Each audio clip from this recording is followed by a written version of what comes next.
ကျွန်တော်နာမည်ကတော့ထင်လင်းအောင်ကရင်တိုင်းရင်းသားတယောက်ပါကျွန်တော်အမေက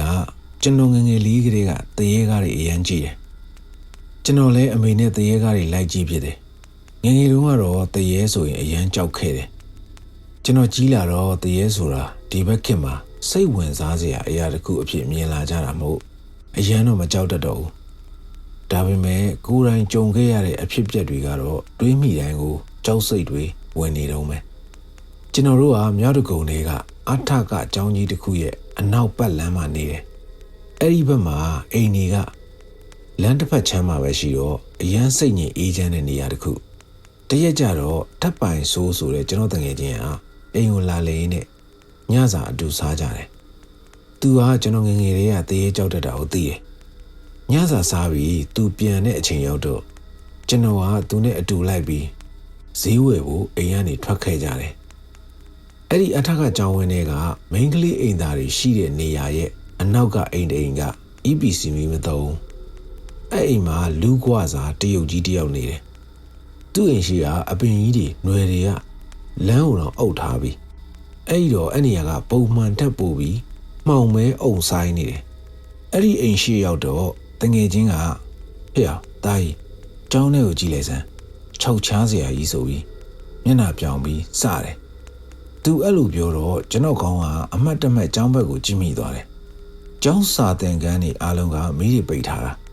ဒါပေမဲ့ကျွန်တော်လှည့်ကြည့်လိုက်တဲ့မျက်နှာချင်းဆိုင်အခန်းတစ်ခန်းကတော့မီးလင်းနေတယ်ဘာကြောင့်မှမသိကျွန်တော်အဲ့ဒီအခန်းကိုသေချာကြည့်လိုက်မိတယ်အဲ့ဒီအခန်းရဲ့ brain box မှာအကောင်တစ်ကောင်ရှိနေတာခေါင်းကြီးဆောင်းပြီးတော့ကျွန်တော်တို့ကြည့်နေတယ်တရေကြောက်တဲ့ကျွန်တော်ကဇောင်းထဲကလွတ်တဲ့မြင်းလိုပဲအဲ့ဒီနေရာကနေပြေးထွက်ခဲ့တယ်အဲ့ဒါနဲ့တငယ်ချင်းကိုပြန်ပြောပြတော့သူကဘာမှမတွေ့ပါဘူးလို့ပြောတယ်ကျွန်တော်ပို့ပြီးကြောချမ်းသွားစေတာကကျောင်းခန်းတွေအားလုံးကမီးလင်းနေတာတဲ့နောက်အဖြစ်အပျက်နှစ်ခုကတော့တိုက်ဆိုင်တာလားဘယ်လိုကြောင့်လဲဆိုတာတော့အခုထိဝေခွဲမရဘူးကျွန်တော်တို့ကကရင်နေဆိုပေမဲ့အဖွားလက်ထက်အထိနှက်ကိုးွယ်ကြတယ်ကျွန်တော်ဦးလေးဆိုရင်အမဲသားလုံးဝစားလို့မရဘူးစားမိရင်ကြောကုန်းတွေရာပြီးကြောမှာလက်ရနေနေကြီးတွေပေါ်လာတတ်တယ်ကျွန်တော်ကကြတော့ကန်နေတဲ့အချိန်အစင်မပြေတာတွေများပြီးစိတ်မကြည်တာစိတ်ဆင်းရဲစရာတွေကြုံနေရတဲ့အချိန်တွေမှာအမဲသားစားမိရင်ကန်ဆိုးတတ်တယ်ထူးထူးခြားခြားဖြစ်စဉ်မှတ်မိနေတာနှစ်ခုရှိတယ်ဗျ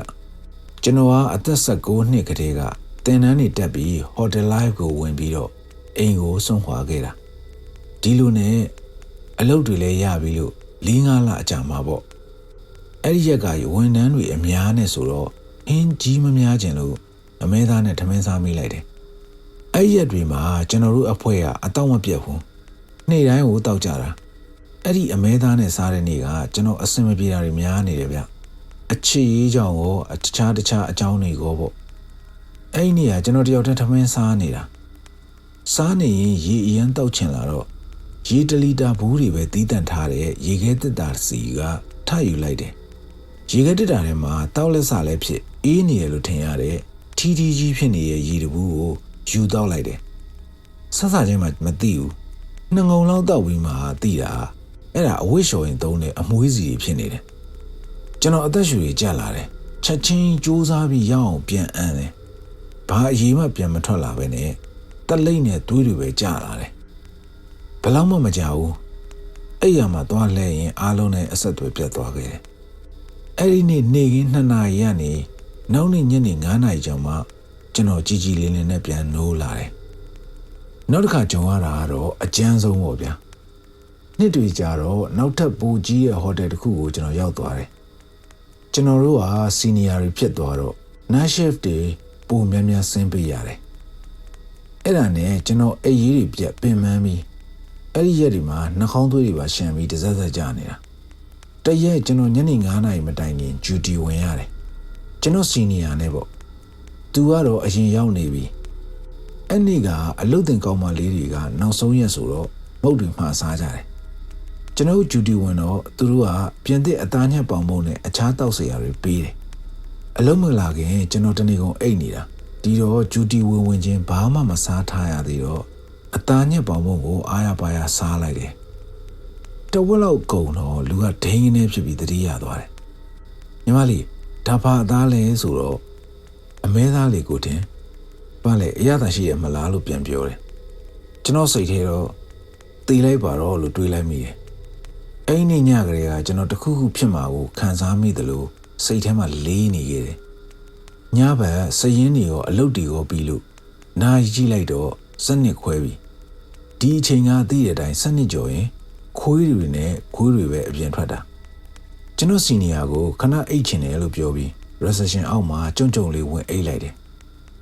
အားလုံးကတော့အေးဆေးပါပဲည2 နာရီခွဲတော့ကျွန်တော်နိုးလာတယ်ကျွန်တော်စီနီယာကို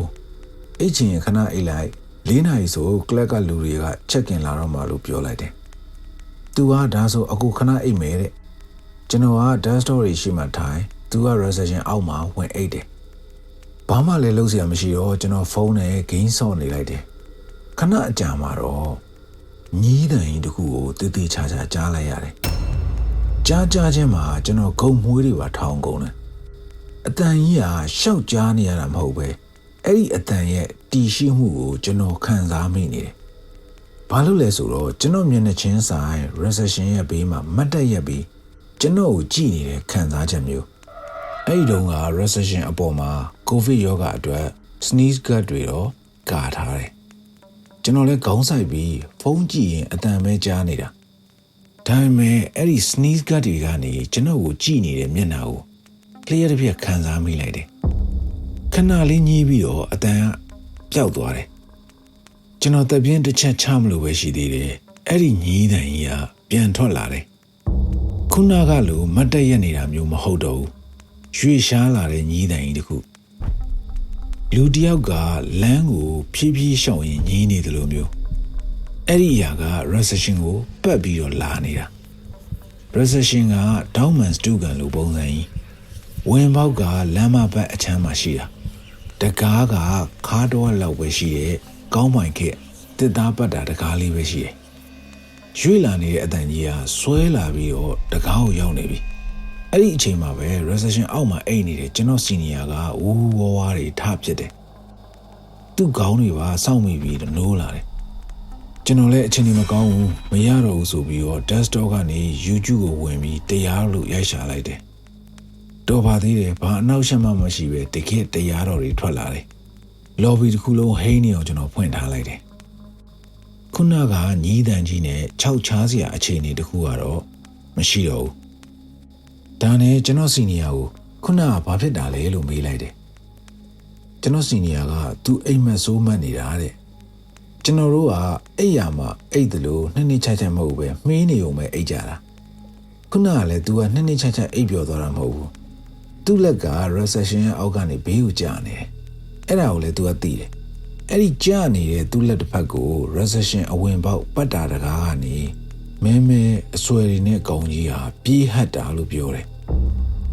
သူ့လက်ကိုသိမ်းလိုက်တာအချိန်မီသွားတယ်လို့ပြောပြတယ်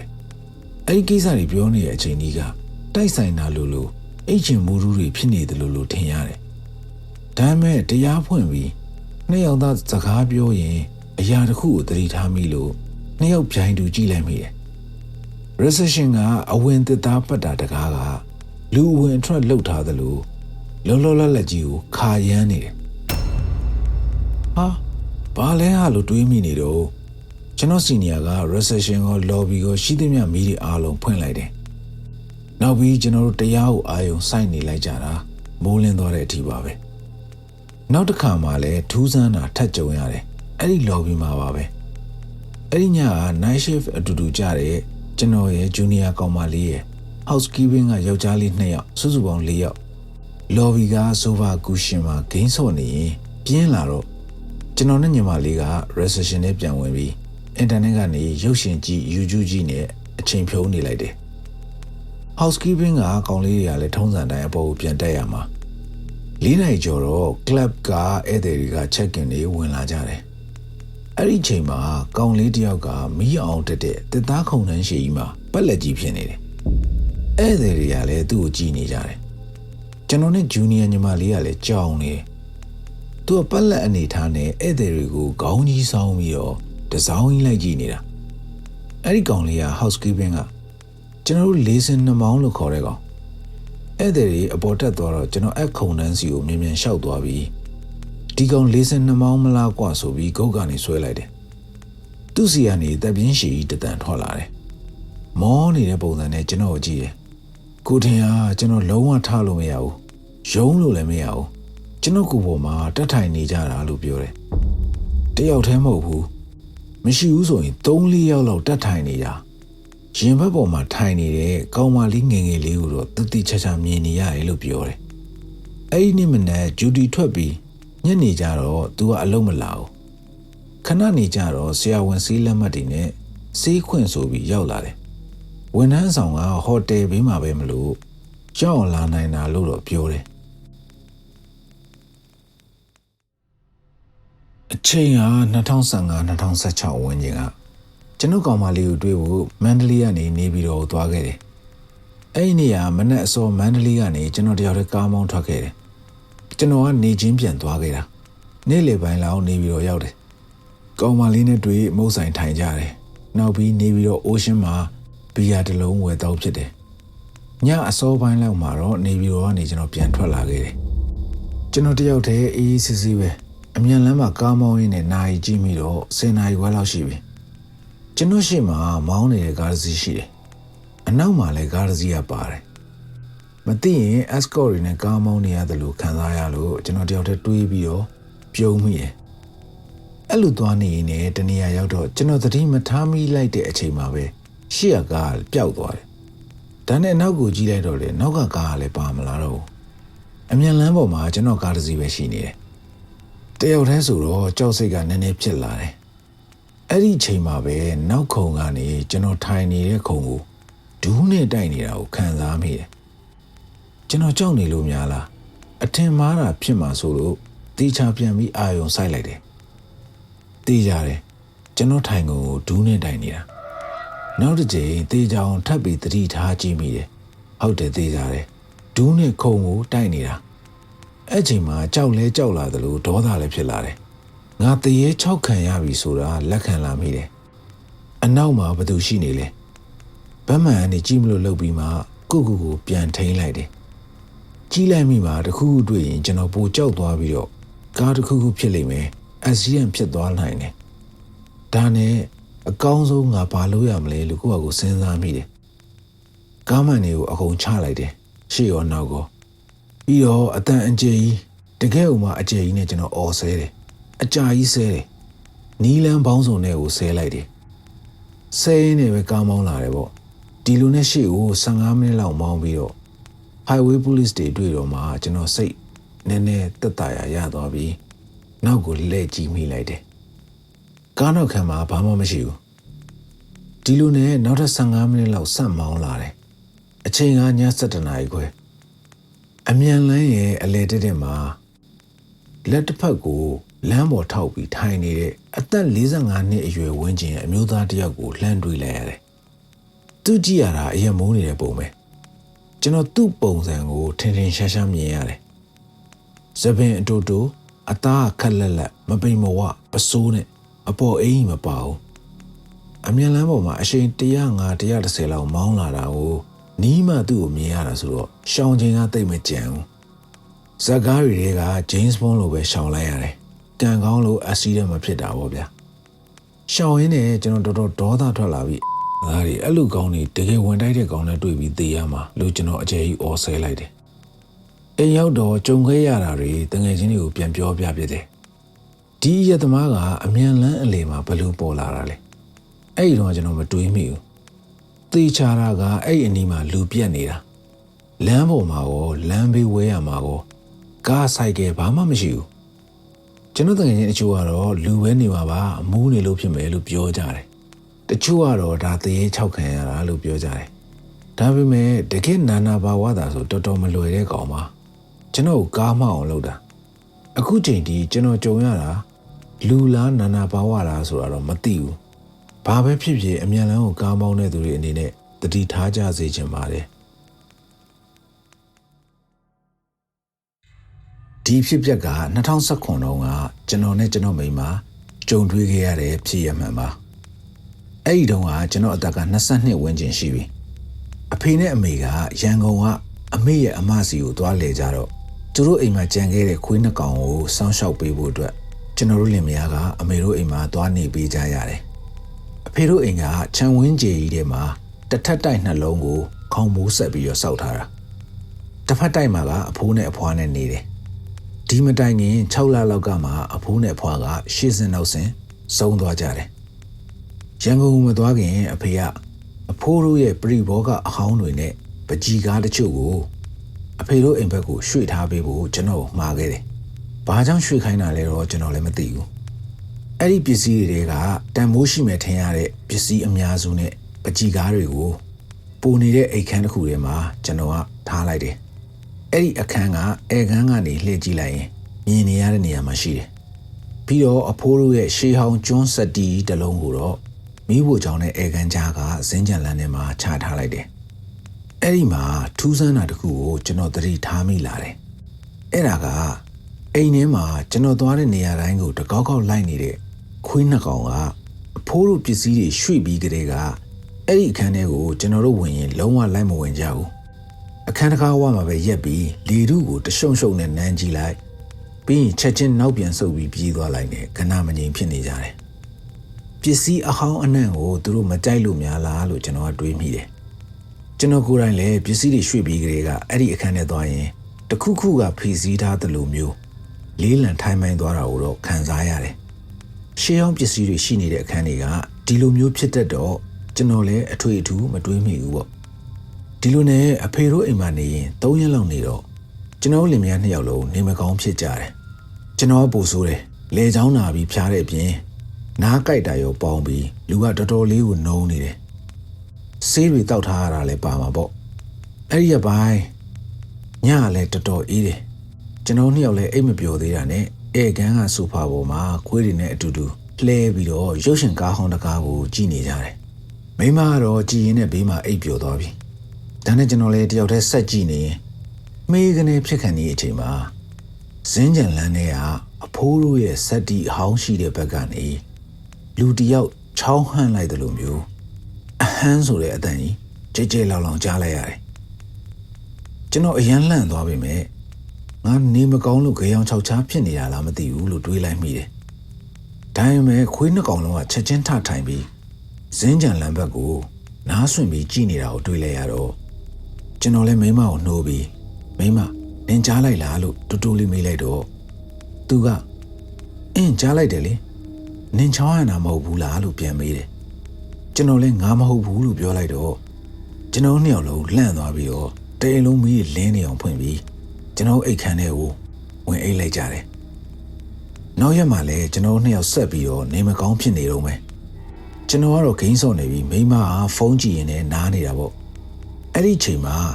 အမေတို့ရဲ့ခွေးအိုကြီးဖိုးဝါကိုအဲခန်းထဲမှာရှာမတွေ့တော့ဘူးပုံမှန်ဆိုရင်သူတို့2ကောင်လုံးကလူနာမှာပဲနေကြတာ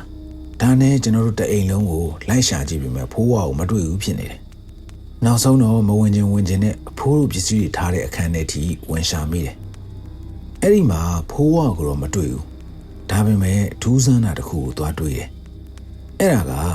အဝိရှော်တဲ့စလုံးတစ်ခုကကဒင်အလေတက်မှာသိသိချာချာပက်လက်ကြီးရှိနေတာကျွန်တော်ဇဝေဇဝါဖြစ်သွားတယ်ကျွန်တော်2ယောက်လုံးအဝိရှော်စလုံးကြီးကိုအဲ့ဒီအိတ်ခမ်းထဲထိထည့်ပြီးသိမ်းထားရလောက်အောင်လဲကြောင်းတောင်းမနိုင်သေးဘူးလေ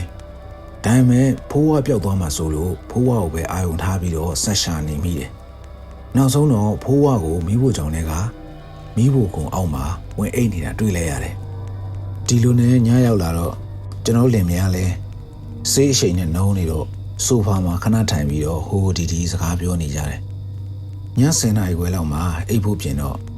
ခွေးတွေကကျွန်တော်တို့အခန်းထဲထိလိုက်လာပြီးတော့အိတ်ကြတယ်ဒါပေမဲ့ကျွန်တော်တို့အိတ်ရတယ်လှဲလိုက်အောင်ရှိသေးတယ်ဂလုံးဆိုပြီးပြုတ်ကြတဲ့အတန်ကြီးကြားလိုက်ရတယ်အတန်ကတော်တော်ပြင်းတယ်ကျွန်တော်ကဘာဖြစ်တာလဲလူဝင်တာလားဆိုပြီးတော့အခန်းထဲကနေချက်ချင်းထွက်ပြီးမိဖို့ချောင်းကနေဓာတ်ချောင်းဆွဲပြီးအိမ်ထဲကိုအနှံ့လိုက်စစ်ကြည့်တယ်မိမကလည်းမိဖို့ချောင်းထဲကကျဲဥကြော်တဲ့အိုးကြီးကိုဆွဲလာတယ်ခွေးနှစ်ကောင်ကလည်းလိုက်လာကြတယ်အဲ့ဒီချိန်မှာပဲကျွန်တော်ပစ္စည်းအဟောင်းငန်းတွေကဇလုံးကြီးကိုသတိရသွားတယ်ဒါနဲ့ကျွန်တော်အဲ့ဒီအခန်းတကားကိုဆွဲဖွင့်ကြည့်လိုက်တော့ဖိုးဝါတို့နှစ်ကောင်ကတအီနဲ့អော်နေကြတယ် ဟောင်းနာဥရာမျိုးမဟုတ်ပဲနဲ့တအိအိနဲ့စကားတွေပြောနေတယ်လို့မျိုးကျွန်တော်စက်သိန်းနေဖြန်းကနေထသွားမိတယ်အခန်းကိုမီးဖွင့်ကြည့်လိုက်တော့မြင်လိုက်ရတာကနေ့လေကကတင်အလဲမှာတေးသေးချာချာရှိနေခဲ့တဲ့အဝစ်လျှော်တဲ့ဇလုံးကြီးကကျမ်းမြင်ပေါ်မှာမှောက်လျက်သားဖြစ်နေတာအဲ့ဒီဇလုံးကြီးကပျော့အိနေတဲ့ကတင်ပေါ်ကနေဒီလောက်အတန်ကျဲကြီးထွက်အောင်လွင့်စင်ကျသွားဖို့ဆိုတာကဘယ်လို့မှမဖြစ်နိုင်ဘူးလေကျွန်တော်မိမကိုမျက်စာပြစ်ပြလိုက်တယ်ကျွန်တော်နှစ်ယောက်လုံးကြောက်လန့်ပြီးတော့တကားကိုဆွဲပိတ်ပြီးအိတ်ခမ်းထဲကိုတန်းပြီးပြေးတော့တာပဲအဲ့လိုလည်းမရတော့ပါဘူးဘာများထပ်ကြရအောင်မလဲဆိုပြီးတထိတ်ထိတ်ဖြစ်နေမိတယ်ဒါပေမဲ့ဘာမှထပ်မထူးလာတာနဲ့12နာရီခွဲလောက်မှာဆေးအရှိန်နဲ့မေးကနေအိပ်ပျော်သွားတော့ခုံတစ်ခုခုကိုအားနဲ့တရွတ်တိုက်ပြီးဆွဲနေတဲ့အတန်မျိုးတကြွီကြွီနဲ့ထွက်လာတယ်ကျွန်တော်နှစ်ယောက်လုံးလန့်ပြီးထားထိုင်မိတယ်ဆက်ပြီးတော့နားထောင်နေတော့တရွတ်ဆွဲသွားတဲ့အတန်က3ခါလောက်ထပ်ထွက်လာတယ်ကျွန်တော်လည်းကြောက်လန့်ပြီးတော့ထွက်မကြည့်ရတော့ဘူးအဲ့လိုလည်းမရတော့ဘူးဒီလိုနဲ့မနဲ့လင်းတော့မှအပြင်ထွက်ကြည့်တော့စက်တီကြီးကရှောက်လန်းမှာကန့်လန့်ကြီးဖြစ်နေတယ်ကျွန်တော်လည်းအမေစီဖုံးဆက်ပြီးတော့အမေခွေးနှကောင်ကိုကျွန်တော်တို့အိမ်ကိုခေါ်သွားလိုက်မယ်အိမ်မှာအလုပ်ကိစ္စလေးပေါ်လာလို့ပြန်မဖြစ်မယ်လို့လှမ်းပြောလိုက်တယ်အိမ်ထဲကကြုံရတဲ့ကိစ္စတွေကိုတော့အမေကိုမပြောပြချင်သေးဘူးဘာလို့လဲဆိုတော့ကျွန်တော်မိမကအဖိုးနဲ့အဖွားကအခုထိမကျွတ်သေးဘူးလို့ကျင်းသေးပေါက်ပြောနေတာဒီလိုအကြောင်းကိုခရီးသွားနေတဲ့အဖေနဲ့အမေကိုကျွန်တော်ဖုန်းထဲကနေမပြောချင်ဘူးသူတို့ပြန်လာမှပဲပြောပြဖို့တွေးထားလိုက်တော့တယ်